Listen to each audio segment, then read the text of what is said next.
Jones, and welcome to this special edition of our program, The Platform. Today we are going to be speaking with a young Bahamian who is concentrating on an area of healthcare which I think is remarkable. She is going to be one of the contestants in the Miss Bahamas contest, and it is a delight to have her here today. Bianca, good to see you. Oh, wonderful to see you. She is not the contestant, by the way. Bianca is not. Are you doing okay? Yes, I'm very well. But we have our name is in common because this is Tarea Bianca Sturrup. Yes. Bianca Sturrup, but her first name is Tarea. Yes. Your mother named you Tarea? My father did. Okay. Yes. Where did he get that name from? He was very creative. He found it in the Bible. It was a male's name and it had an H on the end, but my mom didn't think that was pretty, so she took the H off and she left it at Tarea. Oh, okay. You know the Bible story on the behind the name? There's no story. He was just in a long list of sons and they picked it out and they thought it was fabulous, so they chose that name. Okay, very good. Now you are a contestant in the Miss Bahamas Universe pageant. Yes, I am. And you're representing? Grand Bahama. Grand Bahama. Yes. Very good. Why Grand Bahama? Grand Bahama is the homeland of my father's side of the family, the Sturrup side. I've spent a lot of time in Grand Bahama and I love the island. I thought it would be a great representation. Very good. You, of course, you finished with high school and everything, and you are in college? I'm a college graduate, 2-time. Are you really? Yes. Okay, what did you specialize in? What did you study? Okay, at first I went and completed my bachelor's degree in political science, and then I went back for my master's in business administration with a focus in marketing. Very good. Thank you. And why did you do political science, by the way? Well, I wanted to be a lawyer at first, and I still have the need to advocate for others, but I decided to take a different route with it and pursue business in a more nonprofit, giving back, philanthropic kind of way. You seem to be so young to have done so much in terms of your educational development. Thank you. Huh? I've been in school for a very long time. Is that right? Yes. Well, you are carrying your age extremely well. Thank you. And so, why did you enter the contest? Well, I entered the competition because I feel that the Miss Bahamas organization is inherently unique. It is something that is unlike any other experience in the world, and putting myself in a one-of-a-kind opportunity like this one it's a good risk to take. As a young person, we always want to have fun, but I want to mix having fun with having purpose as well. Yes. Now tell us, how did you find Tarea? Oh, well, actually, she is modeling. She's a phenomenal model. She really stands out in the crowd. And she's with Choice Model Management, just like my children are.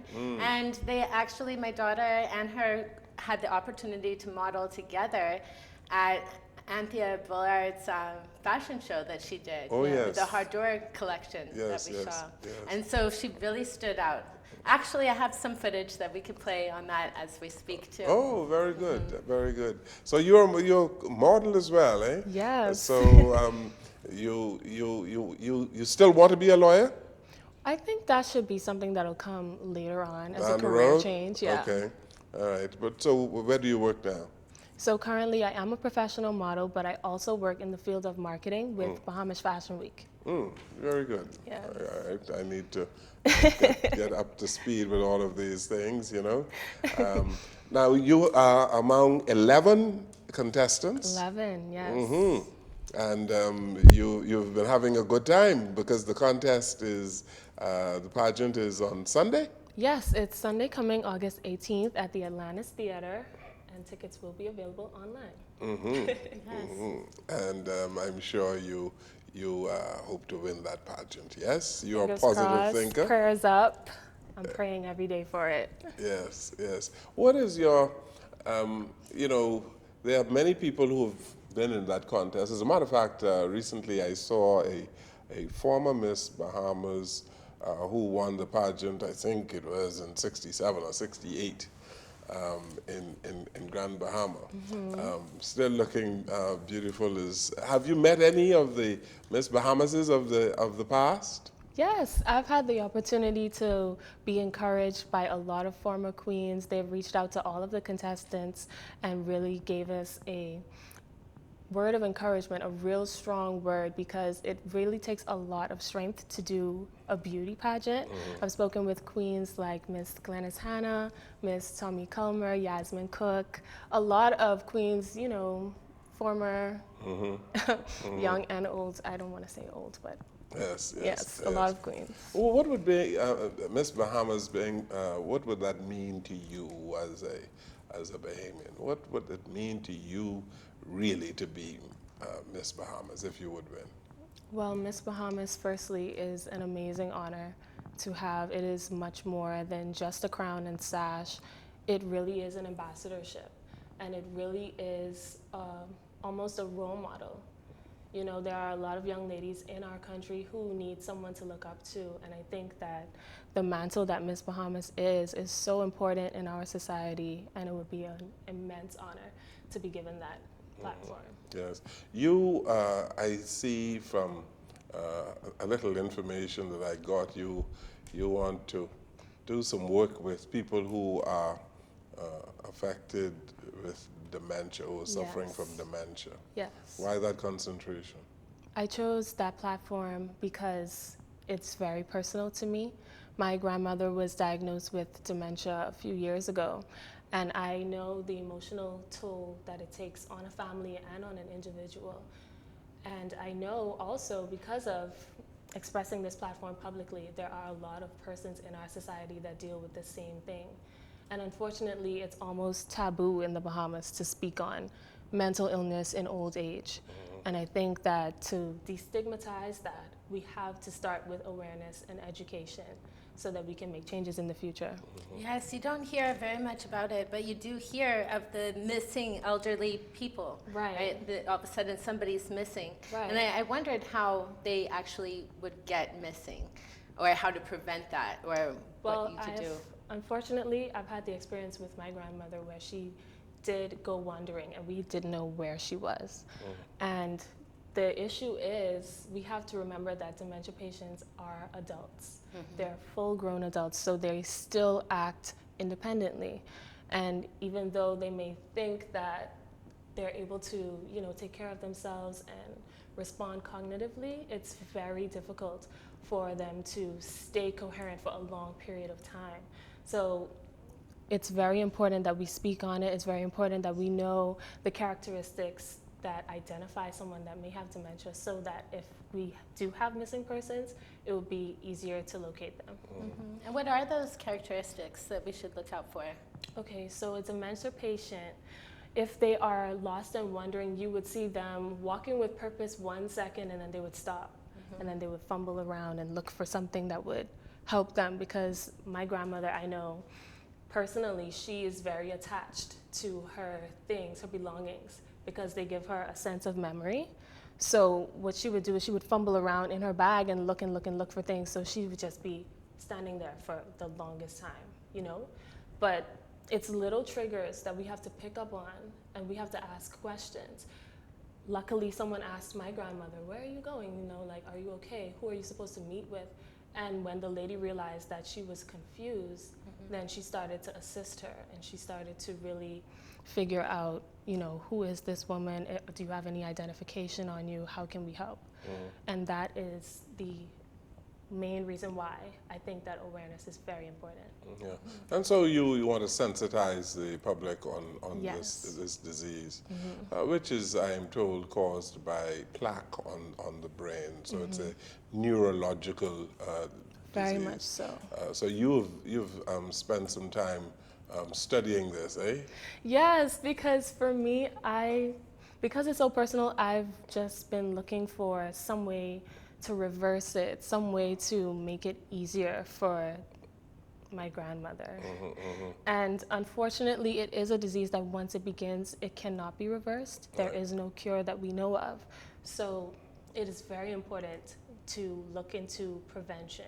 It's very important to look into ways that we can curb our lifestyle now so that we don't have to experience this in the future.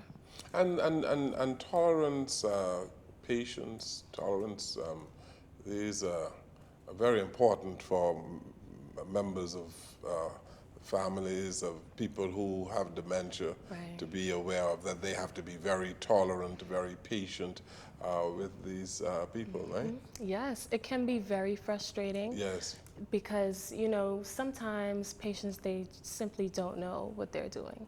So even though you're watching your mother or your grandmother or your aunt, who you know for such a long time has been so greatly independent, you have to give them the benefit of the doubt after a while, you know, and just take it as it comes. There will be good days, there will be bad days, but it's up to us as a community just to support each other and give each other tips that can really help us to cope with the frustrations that may arise. Do they have support groups on the island already? That is something that we're actually very lacking in. There are very few old folks homes that really cater to dementia patients, and there are even fewer support groups, whether that be online for us to exchange information or physically. And I think that that's something that I definitely want to advocate for, if not start myself. Yeah, Tarea, you know, there are many people who have their elderly parents or relatives committed to institutions or put them in old folk homes Yes. rather than keeping them at home. What do you advocate? I know it's difficult. It really depends, you know, person to person. For my family, luckily, we have enough siblings to really take turns and take care of her. I do recommend daycares if it becomes very overwhelming for you to deal with, because I do know it can be very emotionally draining to be a caregiver at all times. But I do advocate for daycares. I advocate for families really bonding together and dealing with it all together, because it shouldn't be a one-person job. Caregiving really takes a village. Yeah. Understanding the problem, the disease, is extremely important. Yes. If you are going to give the level of care that you should give. Understanding exactly what Yes. the person is going through, and putting in place modalities to deal with the illness of people who are suffering from dementia. And it's becoming more and more prevalent in the Bahamas, isn't it? Yes, it's actually projected. I read in a Guardian article that by 2025, the actual population of elderly persons that are being diagnosed with dementia will rise up to 70,000 people, which is incredible for such a small population that we have in the Yes, Bahamas. yes. So for us to really take measures to prevent it developing in our own lives is really important. What are the measures that we should take to be proactive in trying to prevent this from happening to us? Okay, so as we all know, it's very important to have a healthy diet and to exercise daily. That's something that I struggle with, daily exercise, but I'm working on it because I really do want to be a part of the movement. So daily exercise, drinking raw fruit and vegetable juices is really good for the brain. Also, vitamin K supplements are very good. Making sure that you have a healthy sleep schedule and meditation to really calm the mind and reduce stress is really good to keep the brain healthy. You have been doing a lot of research in A this. ton of research. Yes, because I've spoken with Dr. Demerit, who is, and other people who are involved in the care of elderly people who are affected by dementia, and what you have just said about the importance of diet, and exercise has to be really taught Yes. in our country. So education is extremely important, Yes. isn't it? Education is always the first step. Yeah, educating the population. But your number that you mentioned coming from that article, about 70,000 people. We have an aging population. People are living longer. Yes. And because people are living longer, we need to ensure that they're doing the right things to remain healthy. What do you think the government can do in this regard? I think the government should look into really establishing programs that improve the quality of life of our elderly citizens. A lot of our elderly citizens are, if not shut in, they're just bored at home, you know, and I know that the routine can get really monotonous. You're doing the same thing every day.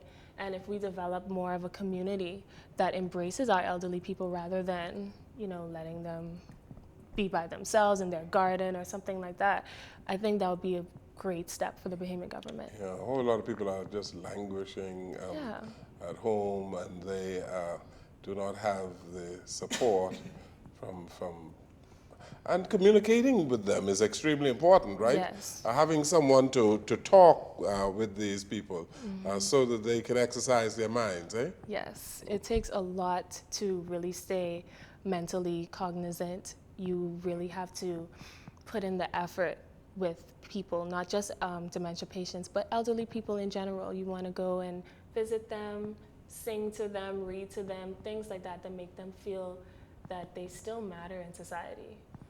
We're all very focused on children and, you know, cultivating the young adult community. And as beautiful as that is, life doesn't end after 65. Yes. You know, people are still out and they're doing things, they're starting businesses, they're supporting younger people. We really have to embrace each other through all phases of life. Let's take a break here on our program. Tarea, Bianca Sturrup, our guest on the program today. She's a contestant in the Miss Bahamas Universe pageant this weekend. We take this break, we'll come right back.